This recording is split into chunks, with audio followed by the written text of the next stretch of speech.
রাসূল আকরাম সাল্লাল্লাহু আলাইহি ওয়াসাল্লাম বলেন, তলাবুল ইলমি ফারিদাতুন আলা কুল্লি মুসলিম। দ্বীনি ইলম শিক্ষা করা প্রত্যেক মুসলমান নরনারীর উপরে ফরজ। এখন প্রথম প্রশ্ন, কতটুকু ফরজ? কেউ বলেন নিজে দ্বীনের উপরে চলার জন্য যতটুকু ইলমে দ্বীন দরকার অতটুকু শেখা ফরজ। কেউ বলেন না, আল্লাহ তাআলা তো কোরআনুল কারীমের মধ্যে বলছে, হে ইমানদারেরা, নিজে জাহান্নামের আগুন থেকে বাঁচো, অধীনস্থদেরকেও জাহান্নামের আগুন থেকে বাঁচাও। এখন নিজে জাহান্নামের আগুন থেকে কেমনে বাঁচবা? আল্লাহ তাআলার হুকুম আহকাম মেনে চলার মাধ্যমে। অধীনস্থদেরকে কেমনে বাঁচাইবা? তাদেরকে দ্বীনের উপরে চালানোর মাধ্যমে। এখন বুঝে থাকলে একটু জবাব দেন, একটা মানুষ যদি দ্বীনের উপরে চলতে চায়, ইলমে দ্বীন অর্জন করা দরকার আছে না নাই? দ্বীনের উপরে যদি কাউরে চালাইতে চায়, ইলমে দ্বীন অর্জন করার দরকার আছে না নাই?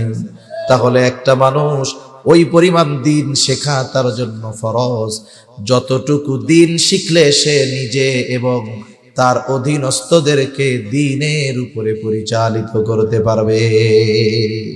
আল্লাহ তাআলাকে অস্বীকার করার লোক এ জমিনে অনেক আছে, কিন্তু মৃত্যু এমন একটি বিষয়, যেই বিষয়কে অস্বীকার করার মতো এই পৃথিবীতে একজন মানুষও নাই। এ দুনিয়া থেকে আমাদেরকে চলে যেতে হবে, এটা চিরন্তন এক সত্য কথা। এখন কথা হলো, এ দুনিয়ায় কি আমাদের সবকিছুর শেষ, বা দুনিয়ায় মৃত্যুর সাথে সাথেই সবকিছুই কি একেবারে ধ্বংস নিঃশেষ হয়ে যাবে?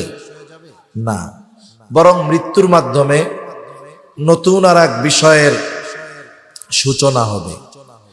এবং একটা মানুষ এই দুনিয়ার অল্প হায়াতে কি কর্ম করেছে, কি রেখে গেছে, এগুলোর উপরে বিবেচনা করে তার পরকালীন জীবনের অধ্যায় শুরু হবে। কোনো ব্যক্তি যদি দুনিয়াতে ভালো কর্ম, ভালো আমল করে গিয়ে থাকে, তাহলে মৃত্যু পরবর্তীকালীন যেই জিন্দেগি, এটা তার জন্য সুখময়, আনন্দময়, স্বাচ্ছন্দ্যময় হয়ে যাবে। কিন্তু একটা মানুষ যদি এই দুনিয়ার জগৎ হেলায় ফেলায় কাটিয়ে দেয়, যেমনটা মন চায় তেমনটাই করে, বলেন তো তার জন্য আখিরাত সহজ হবে না কঠিন হবে? নিঃসন্দেহে কঠিন হবে। এ দুনিয়াতে এমন একটা বিষয় আমরা অনেক সময় চিন্তা করি যে আমরা আমাদের প্রত্যেকের হিসাব নিজেরটা নিজে দিব, অন্যদের বিষয় নিয়ে হয়তো আমাদের কোনো টেনশন নাই, চিন্তা নাই। অথচ কোরআনুল কারীম এই নির্দেশনা আমাকে আপনাকে দিচ্ছে যে আমি আপনি শুধু নিজে জাহান্নাম থেকে বাঁচলে হবে না, নিজেই শুধু জান্নাতে যাওয়ার চেষ্টা করলে হবে না, বরং আমার অধীনস্থ যারা আছে এদেরকেও জাহান্নাম থেকে বাঁচানোর ফিকির করার দরকার আছে না নাই? রাসূল আকরাম সাল্লাল্লাহু আলাইহি ওয়াসাল্লাম বলেন, কুল্লুকুম রাঈন ওয়া কুল্লুকুম মাসউলুনা আন রাইয়াতিহি। নবীজি বলেন, প্রত্যেকটা মানুষ দায়িত্বশীল এবং প্রত্যেককে তার দায়িত্বের ব্যাপারে জিজ্ঞাসা করা হবে। আল্লাহ তাআলা কোরআনুল কারীমের মধ্যে বলেন, হে ঈমানদারেরা, তোমরা নিজেরা জাহান্নামের আগুন থেকে বাঁচো, অধীনস্থদেরকেও জাহান্নামের আগুন থেকে বাঁচাও। আল্লাহ তাআলা বলেন, ইয়া আইয়ুহাল্লাযীনা আমানু কু আনফুসাকুম ওয়া আহলিকুম নারা। আল্লাহ তাআলা বলেন, হে ঈমানদারেরা, নিজে জাহান্নামের আগুন থেকে বাঁচো, অধীনস্থদেরকেও জাহান্নামের আগুন থেকে বাঁচাও। জাহান্নামের আগুন থেকে নিজে যদি বাঁচতে হয়, বলেন তো কেমনে বাঁচতে হবে? রাসূল আকরাম সাল্লাল্লাহু আলাইহি ওয়াসাল্লামের সাহাবীরা প্রশ্ন করতেছে, ইয়া রাসূলুল্লাহ, নিজেকে জাহান্নামের আগুন থেকে বাঁচাবো দ্বীনের উপরে চলার মাধ্যমে, শরীয়তের হুকুম আহকাম মেনে নেওয়ার মাধ্যমে। নিজেকে জাহান্নামের আগুন থেকে বাঁচাবো বুঝলাম, কিন্তু অধীনস্থদেরকে জাহান্নামের আগুন থেকে বাঁচাবো কেমনে? মুফাসসিরিন কেরাম বলেন, এখানে উদ্দেশ্য হলো নিজে সৎ আমলের মাধ্যমে, নেক আমলের মাধ্যমে ঈমানদার নিজেকে জাহান্নামের আগুন থেকে বাঁচাবে, আর অধীনস্থদেরকে শরীয়তের দিক নির্দেশনা অনুযায়ী জাহান্নাম থেকে বাঁচানোর সর্বোচ্চ প্রচেষ্টা করবে। প্রথম প্রশ্ন হলো, নিজেকে যদি পরিপূর্ণ দ্বীনের উপরে পরিচালিত করতে হয়, হারাম হালাল জায়েজ না জায়েজ বেছে যদি চলতে হয়, একটু জবান খুলে জবাব দিবেন। বলেন তো, ইলমে দ্বীন অর্জন করার দরকার আছে না নাই? নিজে দ্বীনের উপরে চলতে যেমন ইলমে দ্বীন দরকার, অধীনস্থদেরকেও দ্বীনের উপরে পরিচালিত করার জন্য ইলমে দ্বীন দরকার আছে না নাই? আলহামদুলিল্লাহ, আলহামদুলিল্লাহি ওয়া কাফা ওয়া সালামুন আলা ইবাদিহিল্লাযীনা ইসতাফা। আম্মা বা'দু ফাআউযু বিল্লাহি মিনাশ শাইতানির রাজীম। বিসমিল্লাহির রহমানির রহিম। ইয়া আইয়ুহাল্লাযীনা আমানু কু আনফুসাকুম ওয়া আহলিকুম নারা وقودها الناس والحجارة. وقال تعالى: قل هل يستوي الذين يعلمون والذين لا يعلمون. وقال رسول الله صلى الله عليه وسلم: طلب العلم فريضة على كل مسلم. أو كما قال النبي صلى الله عليه وسلم.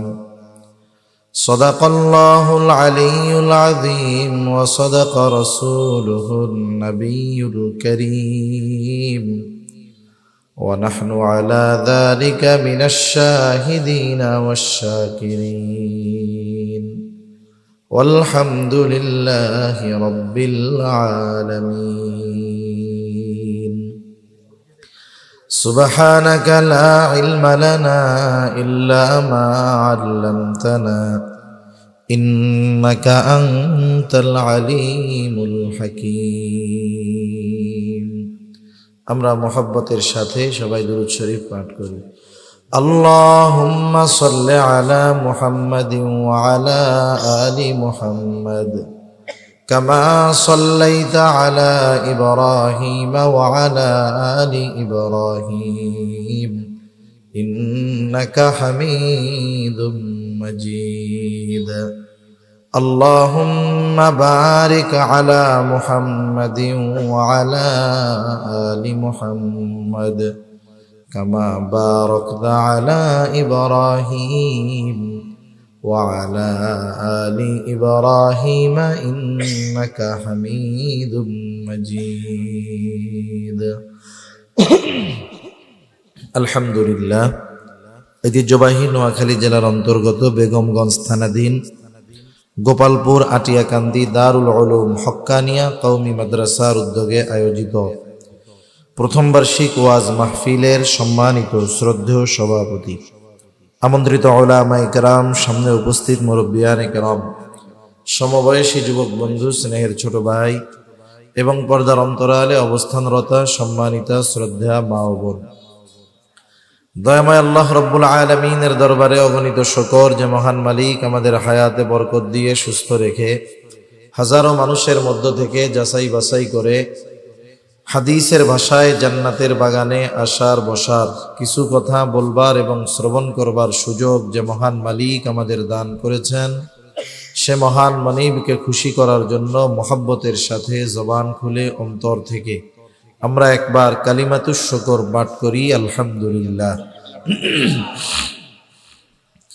অগণিত দুরূদ ও সালাম সাইয়্যিদুল আম্বিয়া, আশরাফুল আম্বিয়া, খাতামুল আম্বিয়া, ইমামুল মুরসালিন, রহমাতুল লিল আলামিন মুহাম্মাদুর রাসূলুল্লাহ সাল্লাল্লাহু আলাইহি ওয়াসাল্লামের উপর আমি আপনাদের খেদমতে পবিত্র কোরআনুল কারীমের দুই জায়গা থেকে দুইটা আয়াতের অংশ ও রাসূল আকরাম সাল্লাল্লাহু আলাইহি ওয়াসাল্লামের অগণিত হাদিস থেকে একটা হাদিস পাঠ করেছি।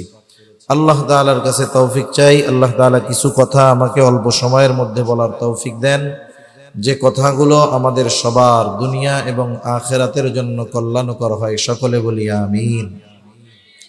সম্মানিত উপস্থিতি, এ দুনিয়াতে আমরা এসেছি অল্প কিছু সময়ের জন্য, এবং একটা সময় এ দুনিয়া থেকে আমাদের সবাইকে চলে যেতে হবে। এই দুনিয়াতে হাজারো বিষয়ের ব্যাপারে হাজারো মতভেদ, মতানৈক্য, মতবাদ এ দুনিয়াতে আছে। এমনকি এ দুনিয়াতে এই মতভেদও আছে যে স্রষ্টার অস্তিত্ব আছে না নাই। আল্লাহ তাআলাকে অস্বীকার করার লোক এ জমিনে অনেক আছে, কিন্তু মৃত্যু এমন একটি বিষয় যেই বিষয়কে অস্বীকার করার মতো এই পৃথিবীতে একজন মানুষও নাই। এ দুনিয়া থেকে আমাদেরকে চলে যেতে হবে, এটা চিরন্তন এক সত্য কথা। এখন কথা হলো, এ দুনিয়ায় কি আমাদের সবকিছুর শেষ, বা দুনিয়ায় মৃত্যুর সাথে সাথেই সবকিছুই কি একেবারে ধ্বংস নিঃশেষ হয়ে যাবে? না, বরং মৃত্যুর মাধ্যমে নতুন আর এক বিষয়ের সূচনা হবে। এবং একটা মানুষ এই দুনিয়ার অল্প হায়াতে কি কর্ম করেছে, কি রেখে গেছে, এগুলোর উপরে বিবেচনা করে তার পরকালীন জীবনের অধ্যায় শুরু হবে। কোনো ব্যক্তি যদি দুনিয়াতে ভালো কর্ম, ভালো আমল করে গিয়ে থাকে, তাহলে মৃত্যু পরবর্তীকালীন যেই জিন্দেগি, এটা তার জন্য সুখময়, আনন্দময়, স্বাচ্ছন্দ্যময় হয়ে যাবে। কিন্তু একটা মানুষ যদি এই দুনিয়ার জগৎ হেলায় ফেলায় কাটিয়ে দেয়, যেমনটা মন চায় তেমনটাই করে, বলেন তো তার জন্য আখিরাত সহজ হবে না কঠিন হবে? নিঃসন্দেহে কঠিন হবে। এ দুনিয়াতে এমন একটা বিষয় আমরা অনেক সময় চিন্তা করি যে আমরা আমাদের প্রত্যেকের হিসাব নিজেরটা নিজে দিব, অন্যদের বিষয় নিয়ে হয়তো আমাদের কোনো টেনশন নাই, চিন্তা নাই। অথচ কোরআনুল কারীম এই নির্দেশনা আমাকে আপনাকে দিচ্ছে যে আমি আপনি শুধু নিজে জাহান্নাম থেকে বাঁচলে হবে না, নিজেই শুধু জান্নাতে যাওয়ার চেষ্টা করলে হবে না, বরং আমার অধীনস্থ যারা আছে এদেরকেও জাহান্নাম থেকে বাঁচানোর ফিকির করার দরকার আছে না নাই? রাসূল আকরাম সাল্লাল্লাহু আলাইহি ওয়াসাল্লাম বলেন, কুল্লুকুম রাঈন ওয়া কুল্লুকুম মাসউলুনা আন রাইয়াতিহি। নবীজি বলেন, প্রত্যেকটা মানুষ দায়িত্বশীল এবং প্রত্যেককে তার দায়িত্বের ব্যাপারে জিজ্ঞাসা করা হবে। আল্লাহ তাআলা কোরআনুল কারীমের মধ্যে বলেন, হে ঈমানদারেরা, তোমরা নিজেরা জাহান্নামের আগুন থেকে বাঁচো, অধীনস্থদেরকেও জাহান্নামের আগুন থেকে বাঁচাও। আল্লাহ তাআলা বলেন, ইয়া আইয়ুহাল্লাযীনা আমানু কু আনফুসাকুম ওয়া আহলিকুম নারা। আল্লাহ তাআলা বলেন, হে ঈমানদারেরা, নিজে জাহান্নামের আগুন থেকে বাঁচো, অধীনস্থদেরকেও জাহান্নামের আগুন থেকে বাঁচাও। জাহান্নামের আগুন থেকে নিজে যদি বাঁচতে হয়, বলেন তো কেমনে বাঁচতে হবে? রাসূল আকরাম সাল্লাল্লাহু আলাইহি ওয়াসাল্লামের সাহাবীরা প্রশ্ন করতেছে, ইয়া রাসূলুল্লাহ, নিজেকে জাহান্নামের আগুন থেকে বাঁচাবো দ্বীনের উপরে চলার মাধ্যমে, শরীয়তের হুকুম আহকাম মেনে নেওয়ার মাধ্যমে। নিজেকে জাহান্নামের আগুন থেকে বাঁচাবো বুঝলাম, কিন্তু অধীনস্থদেরকে জাহান্নামের আগুন থেকে বাঁচাবো কেমনে? মুফাসসিরিনে কেরাম বলেন, এখানে উদ্দেশ্য হলো নিজে সৎ আমলের মাধ্যমে, নেক আমলের মাধ্যমে ঈমানদার নিজেকে জাহান্নামের আগুন থেকে বাঁচাবে, আর অধীনস্থদেরকে শরীয়তের দিক নির্দেশনা অনুযায়ী জাহান্নাম থেকে বাঁচানোর সর্বোচ্চ প্রচেষ্টা করবে। প্রথম প্রশ্ন হলো, নিজেকে যদি পরিপূর্ণ দ্বীনের উপরে পরিচালিত করতে হয়, হারাম হালাল জায়েজ না জায়েজ বেছে যদি চলতে হয়, একটু জবান খুলে জবাব দিবেন, বলেন তো ইলমে দ্বীন অর্জন করার দরকার আছে না নাই? নিজে দ্বীনের উপরে চলতে যেমন ইলমে দ্বীন দরকার, অধীনস্থদেরকেও দ্বীনের উপরে পরিচালিত করার জন্য ইলমে দ্বীন দরকার আছে না নাই? এজন্য স্বাভাবিক ভাষায় বলা হয় শিক্ষা জাতির মেরুদণ্ড। শিক্ষা জাতির কি মেরুদণ্ড? মূল বিষয় হলো আসলে কোন শিক্ষা জাতির মেরুদণ্ড। দুনিয়ায় তো শিক্ষার অভাব নাই। চোর হঠাৎ করেই চুরি করতে পারে না, তার জন্য চুরি শেখা লাগে, ঠিক কিনা বলেন? মূল কথা হলো দিন শিক্ষাই একমাত্র জাতির মেরুদণ্ড। দিনহীন কোন শিক্ষা কোন জাতির মেরুদণ্ড হতে পারে। আপনি জাগতিক বিদ্যা অর্জন করেন, অসুবিধা নাই, তবে এই বিদ্যার মধ্যে দ্বীনের সমন্বয় থাকতে হবে। দ্বীনের সমন্বয় যদি না থাকে, ওই জাগতিক বিদ্যা দুনিয়া অর্জনে কাজে লাগতে পারে, কিন্তু আখেরাতে বাঁচার কোনো উপায় থাকবে না। এই জন্য আমাদের দেশেও যদি শিক্ষা ব্যবস্থাকে আমরা ভাগ করি, সাধারণভাবে দুইটা ভাগে ভাগ করা যায়। একটা হলো জাগতিক শিক্ষা, আর একটা হলো ধর্মীয় শিক্ষা। মনে রাখবেন, জাগতিক শিক্ষা মানুষের কল্যাণে তখনই বেশি আসবে যখন জাগতিক শিক্ষাটা দ্বীনি শিক্ষার সমন্বয়ে সাজানো হবে। আপনি শুধু জাগতিক শিক্ষা অর্জন করছেন, কিন্তু এর সাথে দ্বীনের কোনো সংস্পর্শতা নাই, এটা কোনো কাজে আসবে না। দুনিয়া আখিরাত কোথাও উপকারে আসবে না। কিন্তু যদি এই শিক্ষার সাথে দ্বীনের সমন্বয় থাকে, তাহলে উপকারে আসবে। এখন বাস্তবতা হলো, আমাদের এই জাগতিক শিক্ষার যেই সিলেবাস, এইখানে দ্বীনের সমন্বয় তো বহুদূর, বরং দ্বীন যাচ্ছে জাগতিক শিক্ষার সিলেবাস থেকে, স্কুল থেকে, কলেজ থেকে, হাই স্কুল থেকে, ভার্সিটি থেকে ইসলামকে দূর করার অপচেষ্টা আরো চলতেছে, ঠিক কিনা বলেন? ইসলামকে বের করে দিতে চাচ্ছে। আবার আমাদের সন্তানদেরকে এমন শিক্ষায় শিক্ষিত করতে চায়, যেই শিক্ষা গ্রহণ করলে ঈমানই থাকবে না। এই দৃষ্টিকোণ থেকে জাগতিক শিক্ষাটা দুই ধরনের হতে পারে। কয় ধরনের? একটা হলো জাগতিক উপকারী শিক্ষা, আর একটা হলো জাগতিক অনুপকারী শিক্ষা। প্রথম আসেন অনুপকারী শিক্ষার বিষয়টা জানি। এই জাগতিক সিলেবাসের শিক্ষায় এমন কিছু শিক্ষা আছে, যেই শিক্ষাটা যদি মানুষ শুধু শেখা নয়, সাথে সাথে যদি বিশ্বাস করে, নিঃসন্দেহে তার ঈমান চলে যাবে। যেমন প্রসিদ্ধ বিষয়ের দুই একটা বলি আপনাদের, তাইলে বুঝতে সহজ হবে। আমি বেশি সময় কষ্ট দিব না আপনাদের। এরপরেও আরো অনেক বড় বড় বুজুর্গ আছে, মেহমান ওলামায়ে কেরাম আছে, ওনারাও আলোচনা করবে। আমি হয়তো 9:20 একটু ধৈর্য সহকারে শোনা যাবে তো ইনশাআল্লাহ। এখন এই জাগতিক শিক্ষার অনুপকারী শিক্ষা, এই অনুপকারী শিক্ষার দুই একটা উদাহরণ দিলে বুঝতে সহজ হবে যে আমাদের সন্তানদের এই জাগতিক শিক্ষার মাধ্যমে ভবিষ্যৎ কোথায় গিয়ে ঠেকতে পারে। যেমন জাগতিক সিলেবাসে, একেবারে টোটাল সিলেবাসের সবগুলো বিষয় সামনে এক মাহফিলে 1 ঘন্টা 1.5 ঘন্টা সময়ের মধ্যে আলোচনা করা সম্ভব নয়। কিন্তু এই জাগতিক সিলেবাসের প্রসিদ্ধ দুই একটা বিষয় আমি আপনাদের খেদমতে বললে বুঝতে সহজ হবে। এখন এই জাগতিক সিলেবাসে বায়োলজির মধ্যে মনে হয় পড়ায়, জীববিজ্ঞানের মধ্যে একটা মতবাদ আছে, যেটাকে বিবর্তনবাদ বলে। এই মতের প্রবক্তা যে মানুষ এক সময় মানুষই ছিল না, মানুষ এক সময় বানর ছিল, এটা বিবর্তনের মাধ্যমে আস্তে আস্তে আস্তে আস্তে এক সময় বানর থেকে মানুষ হয়ে গেছে। এই বিবর্তনবাদ জাগতিক শিক্ষা সিলেবাসে আছে না নাই? আমাদের বাংলাদেশের সিলেবাসেও আছে। বাংলাদেশের যেই জেনারেল শিক্ষার কারিকুলাম, এই জায়গায় শতকরা 95% হলো মুসলমানের সন্তান। মুসলমানের সন্তানদের সর্বোচ্চ 5% পড়ে মাদ্রাসায়, 95% পড়ে স্কুলে। এখন বলেন, আমার আপনার সন্তানকে যদি জাগতিক লাইনে উচ্চ শিক্ষায় শিক্ষিত করতে চাই, এই মতবাদ তাকে পড়তে হবে কি হবে না? এখন সে পড়তে গিয়ে যদি ডারউইনের মতবাদকে সে বিশ্বাস করে নেয়, এটা বোঝার জন্য সূক্ষ্ম জ্ঞানের অধিকারী হওয়া লাগবে না।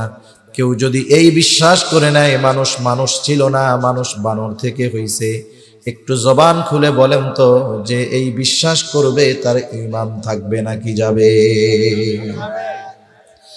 তাহলে জাগতিক শিক্ষার সবচাইতে বড় ক্ষতি হলো আমার আপনার সন্তান এগুলো বেঈমান হয়ে যাবে। কি হতে পারে বলেন না? বেঈমান হয়ে যেতে পারে। এছাড়া আরো ক্ষতি আছে, অনেক ক্ষতি আছে।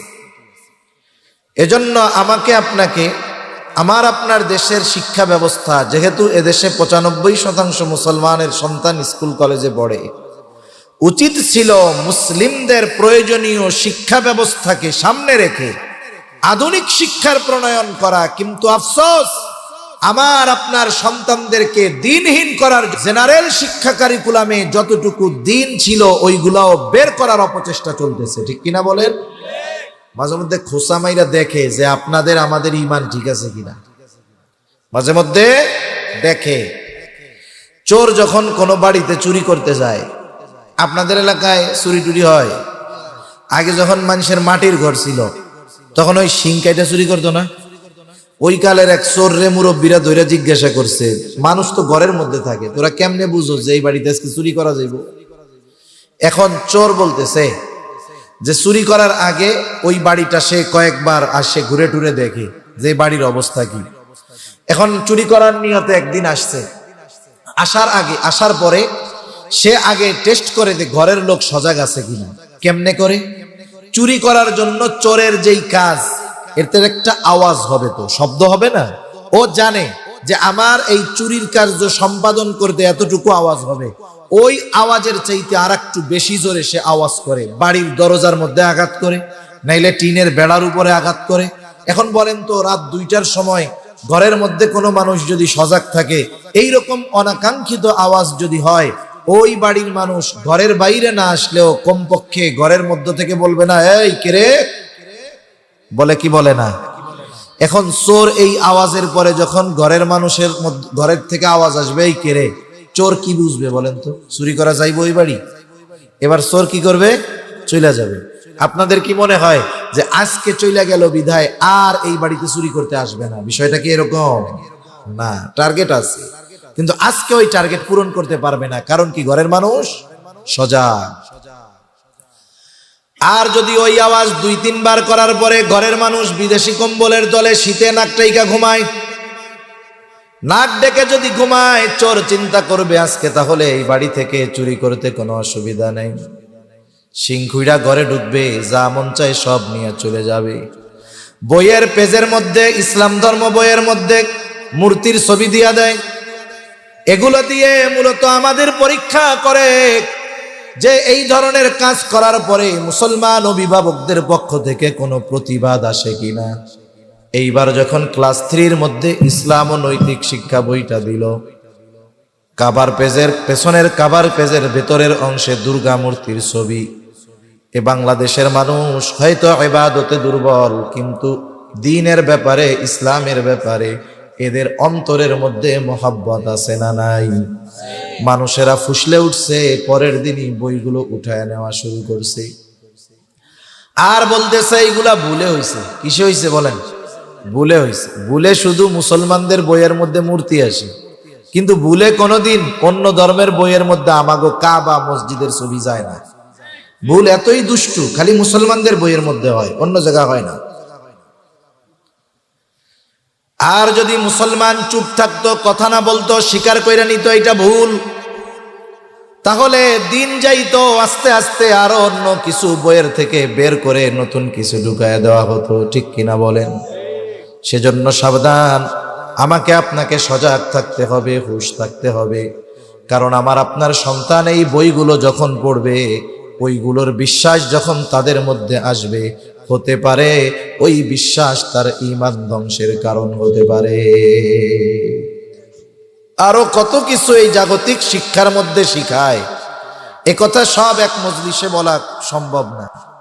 বইয়ের মধ্যে যেই ছবিটা থাকে, ছবি, এই ছবিটাও যেই ক্লাসের বই, ওই ক্লাসের বাচ্চাদের জন্য শিক্ষার বিষয়। ওই ছবির মধ্যেও কি থাকে? শিক্ষা থাকে।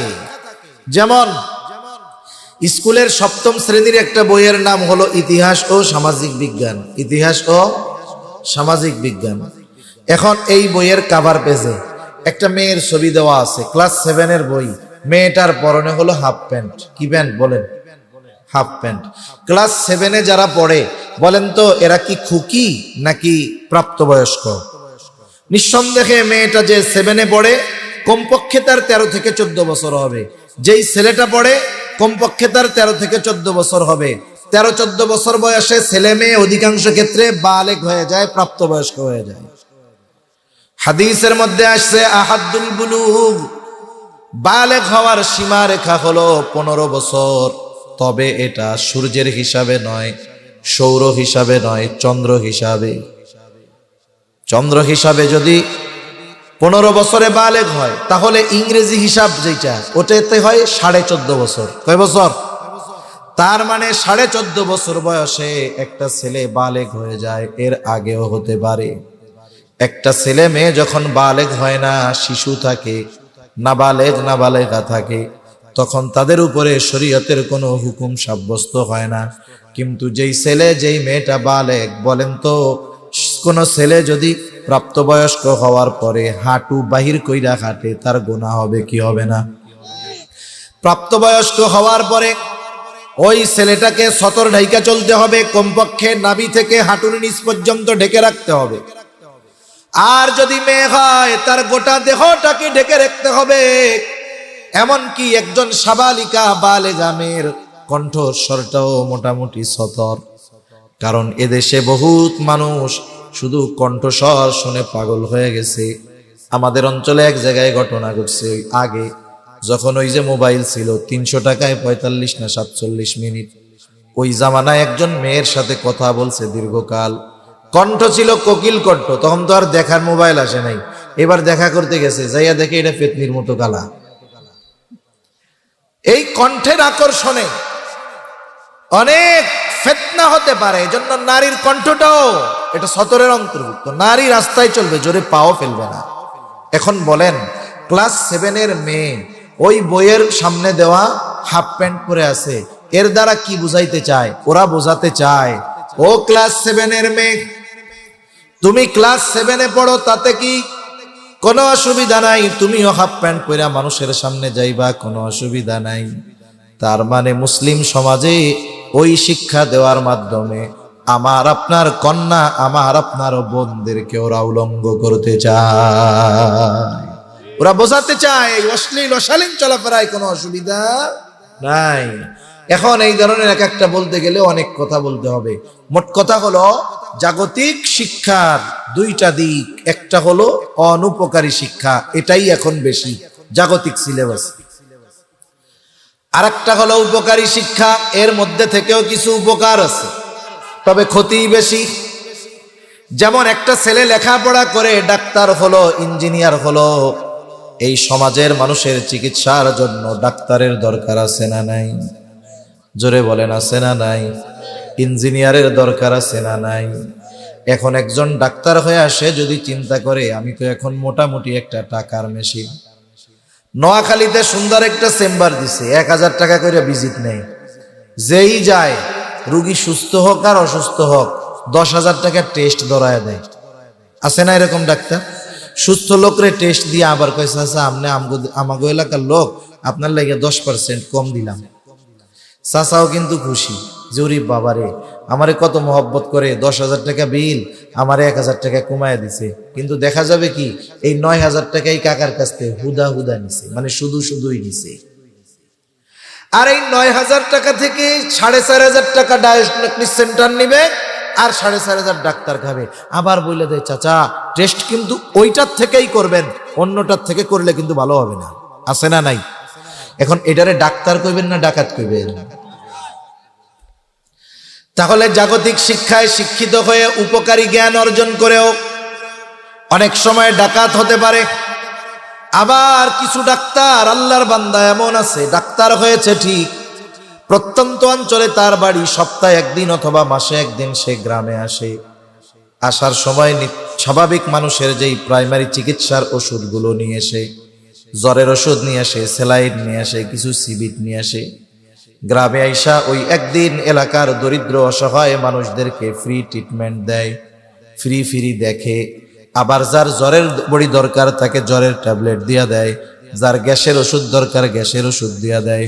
ওই ডাক্তার কেন এটা করে? বলে এটা মানব সেবার জন্য করি, খেদমতে খালকের নিয়তে করি। কেন করেন? লাভ কি? বলে আল্লাহর সন্তুষ্টির জন্য করি। এখন বলেন তো, যেই ডাক্তার ডাক্তারি জ্ঞান অর্জন করার জন্য, আল্লাহর সন্তুষ্টির জন্য মানুষের সেবায় নিয়োজিত হয়, মানুষের খেদমত করে, তার এই জাগতিক উপকারী জ্ঞানটা তার আখিরাতে নাজাত হওয়ার কারণ হতে পারে কি পারে না? এটা হবে তখন এই ডাক্তার যখন দিনকে তার শিক্ষার সাথে সমন্বয় ঘটাবে। ওই যে আল্লাহর সন্তুষ্টির জন্য, মানুষের খেদমতের জন্য, আল্লাহর সন্তুষ্টির আশায় যখন এই জাগতিক উপকারী জ্ঞানকে কাজে লাগাবে, তখন এটা তার জন্য উপকার হবে, মানুষের উপকার হবে, তার আখিরাতের উপকার হবে। ঠিক কিনা বলেন? কিন্তু যদি দিন না থাকে, ডাকাতি করে, তাইলে এই উপকারী শিক্ষাটাও মানুষকে ঠকানো, ফাঁকিবাজি, এগুলো করার জ্ঞান তার হবে, এগুলো করার অপরাধ তার হবে, গুনাহগার হবে। এখন আসেন, উচিত তো ছিল আমাদের এই জেনারেল শিক্ষা ব্যবস্থায় কমপক্ষে এতটুক দিন থাকা, যতটুক দ্বারা মুসলমানের সন্তানের জরুরতে দিন শেখা হয়ে যায়। প্রত্যেক মুসলমানের উপরে কিন্তু দিন ইলম শিক্ষা করা ফরজ, জানেননি? এখন আসেন আমরা একটু ধর্মীয় বিষয় আলোচনা করি। তাহলে 1 নাম্বার হলো আধুনিক শিক্ষা, 2 নাম্বার হলো ধর্মীয় শিক্ষা। ধর্মীয় শিক্ষা এটা প্রত্যেক মুসলমানের জন্য ফরজ। রাসূল আকরাম সাল্লাল্লাহু আলাইহি ওয়াসাল্লাম বলেন, তলাবুল ইলমি ফারিদাতুন আলা কুল্লি মুসলিম। দ্বীনি ইলম শিক্ষা করা প্রত্যেক মুসলমান নরনারীর উপরে ফরজ। এখন প্রথম প্রশ্ন, কতটুকু ফরজ? কেউ বলেন নিজে দ্বীনের উপরে চলার জন্য যতটুকু ইলমে দ্বীন দরকার অতটুকু শেখা ফরজ। কেউ বলেন না, আল্লাহ তাআলা তো কোরআনুল কারীমের মধ্যে বলছে, হে ইমানদারেরা, নিজে জাহান্নামের আগুন থেকে বাঁচো, অধীনস্থদেরকেও জাহান্নামের আগুন থেকে বাঁচাও। এখন নিজে জাহান্নামের আগুন থেকে কেমনে বাঁচবা? আল্লাহ তাআলার হুকুম আহকাম মেনে চলার মাধ্যমে। অধীনস্থদেরকে কেমনে বাঁচাইবা? তাদের উপরে, তাদেরকে দ্বীনের উপরে চালানোর মাধ্যমে। এখন বুঝে থাকলে একটু জবাব দেন, একটা মানুষ যদি দ্বীনের উপরে চলতে চায়, ইলমে দ্বীন অর্জন করা দরকার আছে না নাই? দ্বীনের উপরে যদি কাউরে চালাইতে চায়, ইলমে দ্বীন অর্জন করার দরকার আছে না নাই? তাহলে একটা মানুষ ওই পরিমাণ দ্বীন শেখা তার জন্য ফরজ, যতটুকু দ্বীন শিখলে সে নিজে এবং তার অধীনস্থদেরকে দ্বীনের উপরে পরিচালিত করতে পারবে। এতটুকু যদি কেউ না শিখে থাকে, এতটুকু জ্ঞান যদি কেউ অর্জন না করে থাকে, তাহলে তো সে গুনার মধ্যে আছে। গুনার মধ্যে আমল করার জন্য ওই আমলের ব্যাপারে ইলম অর্জন করার দরকার, ওই আমলের ব্যাপারে জ্ঞান অর্জন করার দরকার। এখন প্রশ্ন হতে পারে, হুজুর আমরা তো মুরব্বী হয়ে গেছি, বয়স বেশি হয়ে গেছে, আমাদের তো মাদ্রাসায় গিয়ে দ্বীন শেখার মতো অবস্থা নাই। সাধারণত আমাদের উপমহাদেশে একটা সময় 3টা পদ্ধতিতে দ্বীন শিক্ষা ব্যাপক হারে প্রসিদ্ধ ছিল, এখনো আছে। প্রথম, হক্কানি পীর মাশায়েখের খানকায় গিয়া। এখন এই জিনিসটা কম, কারণ দেখা যাবে একজন আহলে হক পীর, তার অনেক ভক্তবৃন্দ আছে, ওনার কাছে গিয়ে অজুর মাসালা, ওনার কাছে গিয়ে গোসলের মাসালা শেখার মতো সুযোগ হয় না। কারণ অনেক আহলে হক পীর আছে, যার সাথে কথা বলা তো বহুদূর, তার সাথে মুসাফা করাই কঠিন হয়ে যায়, আছে না নাই? কিন্তু একটা সময় ছিল, পীররাও খানকায় সময় দিত, মুরিদরাও যাইতো, ওইখানে গিয়েই তারা দ্বীন শিখে আসতো সময় ব্যয় করে। এরপরে আর একটা সিস্টেম হলো দাওয়াত ও তাবলীগের মেহনতে গিয়া, দাওয়াত ও তাবলীগের মেহনতে গিয়া। এই যে কিছুদিন আগে ইজতেমা শেষ হয়ে গেছে, এখন বলতে পারেন হুজুর আমরাও তো দাওয়াত ও তাবলীগের মেহনত করব, কিন্তু আপনাদের দেশে তো 2 ভাগ, গোটা দুনিয়ায় 2 ভাগ। এক ভাগ হলো আলমী শুরার অধীনে, আর এক ভাগ রে কয়ে তাতি, আমরা কার দলে যাব? এখন সোজা সাপটা জবাব হলো, আলেম আছে যেখানে আমরা আছি সেখানে। ঠিক কিনা গণ? একটা জিনিস মনে রাখতে হবে, যারা বলে আমরা আলেমদের সাথে আছি তারাই পজিটিভ, যারা বলে আমাদের সাথে আলেম আছে তাদের অবস্থা ভালো না। কারণ আমি একজন ভালো মানুষের কাছে যাওয়াটাকে বরকত মনে করি। একজন ভালো মানুষ আমার কাছে যদি আসে, এটা আমি তাকে কষ্ট দেওয়ার মতো মনে করি। এখন নবীর ব্যাপারে সাহাবায়ে কেরাম কি বলতেন? তারা বলতেন হাদিসের মধ্যে যেই শব্দগুলো আছে যে আমরা নবীজির সাথে ছিলাম। আমরা কার সাথে ছিলাম? নবীজির সাথে ছিলাম। কোন হাদিস যদি বর্ণনা করতে হয়, সাহাবায়ে কেরাম যদি নবীজির সাথে থাকতেন, তারা বলতেন আমরা নবীজির সাথে, আমরা নবীজির সাথে। কিন্তু আমাদের দেশে কিছু ভাই বলে যে আমরা আলেমদের সাথে না, তারা বলে আলেমরা আমাদের সাথে। তার মানে ওনাগো কাছে মধু আছে, ওই মধু আনার জন্য আলেম গেছে। আর আমরা বলি আলেমের কাছে ইলমের মধু আছে, আমলের মধু আছে, এজন্য আমরা তার কাছে যাই। ঠিক কিনা বলেন? মৌমাছি মধুর কাছে যায়, ঠিক না? মৌমাছি কার কাছে যায়? যার দিন শেখার আগ্রহ আছে, দিন জানার আগ্রহ আছে, তারা আলেমদের কাছে যায়। কোন মধু, ফুলের মধু দৌড়াইয়া মৌমাছির কাছে আসে না। কোন মধু মৌমাছির কাছে আসে না। এজন্য আমরা দিন শেখার জন্য আলেমদের কাছে যাব, আলেমদের তত্ত্বাবধানে থাকব। গেলে লাভটা কি? আমি আমার জীবনের অভিজ্ঞতা আপনাদের শুনাই। এই মাঝে মধ্যে মাদ্রাসা থেকে যখন বাড়িতে যাইতাম, আমি তাবলীগে সময় দিতাম, 3 দিন করে দিতাম। 1 সপ্তাহ ছুটি, 3 দিন সময় লাগাইতাম। তা উলামায়ে কেরাম বেশ কয়েকজন ছাত্রও যাইতো, আবার সাথে সাথে এলাকার মুরব্বী যারা চাচারা দাদারা আছে ওনারাও মোহাব্বত করে কইতো ঠিক আছে তাইলে আমরাও যাব। এখন ওনারা যাইতো, আমরা ওনাদের আমলি ব্যাপারে নজর রাখতাম যে নামাজ পড়তেছে হচ্ছে কিনা, ঢিলা কুলুক ঠিক মতো নিচ্ছে কিনা। একদিন এক মুরব্বী সম্পর্কে আমার দাদা যাচ্ছে বাথরুমে 2 নাম্বার করতে। কয় নাম্বার করতে? এটা 2 নাম্বার কেন বলে বলেন তো? এখানে যাইয়া 1 কাম করা যায় না, 2 কাম করতে বাধ্য হয় মানুষ। প্রস্রাব করতে গিয়া 1 কাজ করা যায়, কিন্তু দুনিয়ার এমন কোন বীর মুজাহিদ আছে নাকি? দেখাই দেন তো যে না হুজুর উনি বাথরুমে গিয়া শুধু পায়খানা করছে কিন্তু একটুও প্রস্রাব বাইর হয় নাই। এরকম 2-1 বীর আপনাদের এলাকায় আছে? খুঁজে পাওয়া যাবে না। ওই কাজ করতে গেলে 2 কাজ হবেই। এখন এই জন্য 2 নাম্বার দেখায় আর কি। এখন চাচা আমার যাচ্ছে বাথরুমের দিকে, দাদা আমি জিজ্ঞাসা করতেছি দাদা কই যান? আমারে দেখায় 2 নাম্বারে যাই। এখন তো শহরে টিস্যু পেপার, কিন্তু গ্রামে এখনো মাটির ঢিলা ব্যবহার করা হয়, মাটির ঢিলা। এখন আমি এমনি জিজ্ঞাসা করতেছি হাতের মধ্যে কি কয় ঢিলা? আমারে দেখাইলো কয়টা? আমি দেখলাম 3টা। এখন আমি দাদারে জিজ্ঞাসা করি দাদা আপনি কি ওইখানে গিয়ে শুধু পায়খানাই করেন, প্রস্রাব মনে হয় করেন না? কই কেন? আমি কি আপনি যখন শুধু প্রস্রাব করেন আপনার কি ঢিলা ব্যবহার করা লাগে? কই লাগে তো। আমি যদি প্রস্রাব করে একটু ঢিলা ব্যবহার না করি, একটু নড়াচড়া না করি, তাইলে প্রস্রাবের নালী দিয়ে, প্রস্রাবের রাস্তা দিয়ে প্রস্রাব বের হয়।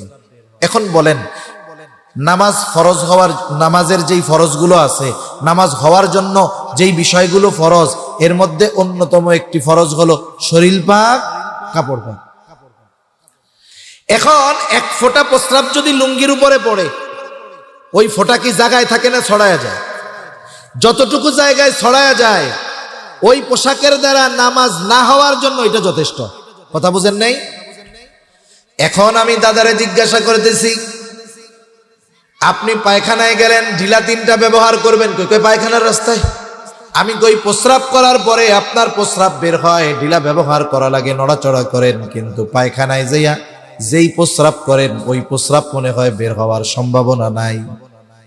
এইবার মুরব্বীর টনক নড়ে গেছে, কারণ এতকাল বাথরুমের মধ্যে গিয়া শুধু 3 ঢিলা পায়খানার রাস্তায় ব্যবহার করছে, প্রস্রাবের রাস্তায় করে নাই। এইবার উনি বুঝতেছে যে কাম সারা। এইবার বেচারা হতাশ হয়ে গেছে, মুরব্বী মানুষ, আমি আর কি করব।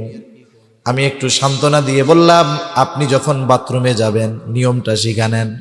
ঢিলা ব্যবহার করার পরে প্রস্রাবের রাস্তার ঢিলাটা ব্যবহার করবেন পানি খরচ করার আগে। সাফ হয়ে গেছেন তো? এইবার আপনার যদি দাঁড়াইতে হয় বাথরুমের মধ্যে, জায়গা যতটুকু আছে আপনি একটু দাঁড়ান, নড়াচড়া করেন, এরপরে যখন ক্লিয়ার তখন পানি খরচ করে বাইরে হয়ে আসেন। বেচারা আফসোস করে বলতেছে আমি কত তাবলিগে গেলাম, 3 চিল্লায় সময় দিলাম, কেউ আমার এই বিষয়টা কইল না। বছরের পর বছর, যুগের পর যুগ নামাজ পড়লাম, কেউ আমাকে এই বিষয়টা বলল না। একটু চিন্তা করে দেখেন, আমি আলেম সেই হিসাবে বলতেছি না, এইরকম প্রত্যেকটা ক্ষেত্রে উলামায়ে কেরামের তত্ত্বাবধানে যদি থাকা যায়, আমার ইবাদত, আমার আমল সহি শুদ্ধ হওয়ার জন্য যেই বিষয়গুলো দরকার তারা ধরায়া ধরায়া শিখায়া দেয়। এজন্য যদি সময় থাকে দাওয়াত ও তাবলীগে উলামায়ে কেরামের তত্ত্বাবধানে থেকে সময় দিব। আমি আমার ওজর খাই করব, আমি আমার অসুবিধার কথা গিয়ে বলবো যে ভাই শুনেন, আমি কিছুই জানি না, আমি একজন মূর্খ মানুষ, দ্বীনের উপরে চলতে চাই, আমার দ্বীন শেখার দরকার, মাদ্রাসায় ভর্তি হওয়ার সুযোগ নাই, এখন এই আল্লাহর রাস্তায় সময় দিব 3 চিল্লা, আমাকে এমন জামাতের মধ্যে দিবেন যেই জামাতের তত্ত্বাবধানে উলামায়ে কেরাম আছে, উলামায়ে কেরামের তত্ত্বাবধানে যেই জামাত, যেন আমি আলেমদের কাছ থেকে জরুরতে দ্বীন শিখে এরপরে বাড়িতে যেতে পারি। আমি যেন আমার উপর থেকে একটি ফরজ দায়িত্ব পালন করে এরপরে বাড়িতে যেতে পারি। কত আলেমদের কারগুজারি শুনছি, আলহামদুলিল্লাহ। গেছে তাবলীগে, হায় রে হায়, নামাজ পড়তেছে 20 বছর ধরে, দোয়ায় কুনুত পারে না, কুল হুয়াল্লাহ দিয়ে চালায় দিছে 20 বছর। এই বেচারা গেছে, আলেমরা স্পেশাল ভাবে তত্ত্বাবধানে রাখা সূরাগুলো সহি শুদ্ধ করেছে, নামাজের দোয়াগুলো শিখিয়েছে, আত্তাহিয়াতু শিখিয়েছে, দুরূদ শরীফ শিখিয়েছে, দোয়া মাসুরা শিখিয়েছে, এরপরে যেই সূরাগুলো দরকার শিখাইছে। এমন মানুষও 3 চিল্লা উলামায়ে কেরামের সাথে থেকে কোরআন শরীফ জীবনে ধরে নাই, পড়তে পারে নাই, দেখে দেখে শুদ্ধ করে 10 পারা কোরআন শিখে এরপরে বাড়িতে আসছে। সুবহানাল্লাহ। এজন্য দ্বীন শেখার অন্যতম একটা মাধ্যম হলো দাওয়াত ও তাবলীগ। উলামায়ে কেরামের তত্ত্বাবধানে যদি যাইতে পারি, দ্বীন শেখার ব্যবস্থা আছে। সাথে সাথে আপনাদের তো সুযোগ আছে, এলাকায় মসজিদের ইমাম সাহেবকে গিয়া যদি বলেন, হুজুর আমার সূরাগুলো একটু ঠিক কইরা দেন, সূরাগুলো একটু দেখেন তো হুজুর সহি শুদ্ধ আছে নাকি। আমরা যদি হুজুরের কাছে গিয়া বলি, হুজুর মাসলা মাসাইল একটু শিখাইয়া দেন, হুজুর কি বলবে? যে আমি খুব বেশি ব্যস্ত, এগুলো আমি পড়াইতে পারবো না, এই কথা বলবে। বরং আরো আগ্রহের সাথে আপনাকে শিখাইয়া দিবে। কিন্তু সমস্যা কি জানেননি? সমস্যা হইল আমরা চিন্তা করি, আমি নামাজ পড়ি গোপনে যা পড়ি, এটা তো আর কেউ শুনে না, ভুল পড়ি আর শুদ্ধ পড়ি, এটা তো কেউ শোনে না। এখন হুজুরের সাথে তো মাঝে মধ্যে একটু গরম গরম ভাব নেই। এখন যদি সূরা ফাতিহা জিজ্ঞাসা করে, শুদ্ধভাবে যদি না পড়তে পারি, তাহলে তো আমি লজ্জা পাবো। তাহলে কি পাবো? লজ্জা পাবো। এই লজ্জার চিন্তা কইরা আপনি যখন নিজের অবস্থাকে গোপন করতেছেন, দুনিয়ায় নাইলে একটু লজ্জা পাইতেন, কিন্তু এই ভুলের কারণে আখিরাতে যে ডান্ডা দিয়ে ফিটাইব। দুনিয়ার লজ্জা একটু ভালো আখিরাতের মাইরের চাইতে, ঠিক কিনা বলেন? এজন্য লজ্জা শরম বাদ দিয়া ইমাম সাহেবের কাছে গিয়া বলবো, হুজুর আমার এই দুর্বলতাগুলো আছে, একটু শোনেন। যদি মানুষের সামনে বলতে লজ্জা লাগে, তাইলে একাকী যান, যে হুজুর আমার সূরাগুলো সহি শুদ্ধ কইরা দেন, আমার একটু কোরআন পড়া শিখায় দেন। দেখবেন আপনি যদি আবেগ দরদ মোহাব্বত নিয়ে তার কাছে গিয়া বলেন, উনিও মোহাব্বতের সাথে আপনাকে শেখানোর চেষ্টা করবে, কি করবে না। এই যে আপনাদের মাদ্রাসা, কত সুন্দর মাদ্রাসা, হেদায়েতুন নাহু পর্যন্ত আছে নাকি? হেদায়েতুন নাহু পর্যন্ত আছে। এই যে মাদ্রাসা, মুহতামিম সাহেব খুব ভালো মানুষ। আপনারা যদি কয়েকজন মিলে গিয়ে হুজুরে বলেন যে হুজুর আমরা তো হায়াত তো শেষ, এখন তো আর কাম কাজ নাই, পোলাপান বিদেশের বাড়িতে থাকে, বাড়ি বসি ঘুরি আর সাত দোকানে যাই খালি আড্ডা মারি, হায়াত তো শেষ হয়ে যাইতেছে, আমার বেজের কত মানুষ দুনিয়া থেকে চলে গেল, হুজুর হায়াত পার হয়ে গেছে, খতম কোরআন পড়তে পারি নাই, হুজুর মাসলা মাসাইল গুলো ঠিক মতো জানি না, কোরআনের সহি শুদ্ধ করে নামাজের যে সূরাগুলো পারি না, হুজুর দৈনিক 1 ঘন্টা আমাদের এই 10 জনরে আপনি দেন, অথবা একটু ব্যবস্থা করে দেন যেন আমরা জরুরতে দিন শিখতে পারি, ফরজ পরিমাণ ইলম অর্জন করতে পারি। কেন মুহতামিম সাহেব কি বলবে নাকি যে আমরা এটা পারুম না? বলবে। বরং আপনাদেরকে উল্টা চা খাওয়াইয়া এগুলো শেখার ব্যবস্থা করে দিবে। তার মানে আমাদের দিন শেখার জায়গা আছে, শুধু আমরা শিখি না, আমাদের গাফলতি। এখন যদি না শিখা থাকেন, তাহলে তো ওই যে ফরজ তরকের গোনা আমল নামায় যোগ হচ্ছে তো হচ্ছেই। সেজন্য অনুরোধ হলো, সময় সুযোগ যদি থাকে দাওয়াত ও তাবলীগে সময় দেন। দিন পরিপূর্ণ জানা নাই, ইমাম সাহেবকে বলেন, মাদ্রাসার মুহতামিম সাহেবকে বলেন, কোনো অসুবিধা নাই। এইবার দিন শিক্ষার অন্যতম প্রতিষ্ঠান হলো দ্বীনি শিক্ষা প্রতিষ্ঠান। এই মাদ্রাসাগুলোর মধ্যে দিন শেখানো হয়। শুধু তাই না, এই মাদ্রাসাগুলো হলো আমাদের আগামী প্রজন্মের ঈমান বাঁচানোর ক্যান্টনমেন্ট।